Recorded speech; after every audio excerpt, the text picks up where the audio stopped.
একটা জাতির ধ্বংসের জন্য নৈতিকতা বিবর্জিত নেতৃত্বই যথেষ্ট। আপনার বাবা নেতা ছিল, আপনি ছেলে, তো আপনি নেতা, এটাকে নেতৃত্ব বলে না। আপনি যদি মানুষকে প্রভাবিত করবার ক্ষমতা হাসিল করেন, মানুষের কাজে আসেন, আপনাকে যদি সমাজে কাজে লাগে, আপনি মানুষকে সাপোর্ট করেন, তখন আপনি নেতা হয়ে ওঠেন। এই যে 6টা গুণের কথা খাদিজা রাদিয়াল্লাহু তাআলা আনহা বললেন, এগুলো কিন্তু রাসূল সাল্লাল্লাহু আলাইহি ওয়াসাল্লাম নবী হওয়ার আগের গুণ। অর্থাৎ 40 বছর বয়সে তিনি উপনীত হওয়ার আগেই ওনার এই অভ্যেস ছিল যে উনি অন্যের বোঝা বইয়ে দিতে হেল্প করতেন, মানুষকে সাপোর্ট করতেন। যার উপার্জন করার সুযোগ নাই, ক্ষমতা নাই, তাকে তিনি উপার্জন করে দিতেন, মানে তাকে ফিনান্সিয়ালি সাপোর্ট করতেন, মেহমান খাওয়াতেন।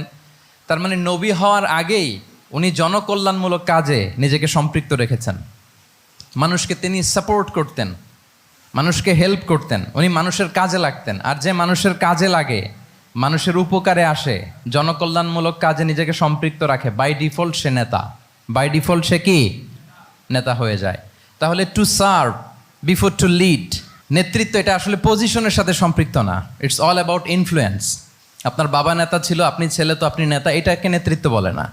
আপনি যদি মানুষকে প্রভাবিত করবার ক্ষমতা হাসিল করেন, মানুষের কাজে আসেন, আপনাকে যদি সমাজে কাজে লাগে, আপনি মানুষকে সাপোর্ট করেন, তখন আপনি নেতা হয়ে ওঠেন।